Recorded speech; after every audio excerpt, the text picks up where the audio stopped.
বিসিবির কেন্দ্রীয় চুক্তিতে বাংলাদেশ ক্রিকেটের কে কত বেতন পাচ্ছেন? জাতীয় দলের ক্রিকেটারদের কেন্দ্রীয় চুক্তি প্রকাশ করল বাংলাদেশ ক্রিকেট বোর্ড। এবার A+ ক্যাটাগরিতে জায়গা পাননি কোনো ক্রিকেটার। বৃহস্পতিবার 19 ফেব্রুয়ারি এক বিবৃতিতে কেন্দ্রীয় চুক্তিতে থাকা ক্রিকেটারদের তালিকা এবং বেতন প্রকাশ করেছিলেন বিসিবি। সব মিলিয়ে 5টি ক্যাটাগরি থাকলেও একটি ক্যাটাগরিতে কেউই জায়গা পায়নি। মোট 4টি ক্যাটাগরিতে জায়গা পেয়েছেন টোটাল 28 জন।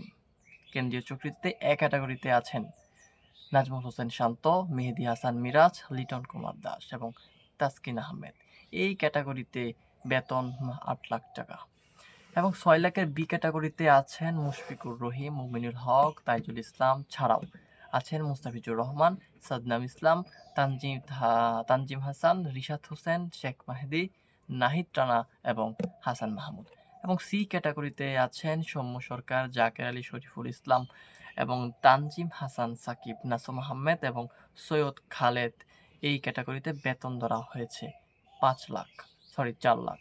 ডি ক্যাটাগরিতে সাইফ হাসান, পারভেজ হোসেন ইমন, তানভীর ইসলাম, নাঈম হাসান এবং হাসান মুরাদ, শামীম হোসেন এবং নুরুল হাসান সোহান।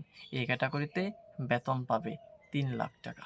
আসলে এ ক্যাটাগরিতে মূলত তেমন কোনো প্লেয়ার থাকার সম্ভাবনা নেই, কারণ হচ্ছে বাংলাদেশ ক্রিকেট বোর্ড এবং বাংলাদেশ ক্রিকেট দলের অবস্থা এতটাই বাজে অবস্থায় সিচুয়েশনে চলে গেছে, যেখানে আসলে ওই তামিম, সাকিব, মাশরাফি কিংবা মাহমুদুল্লাহ, ওই যে তারা যখন এক ক্যাটাগরিতে ছিল সেই রকম খেলোয়াড় এখন বাংলাদেশে হতে পারছে না।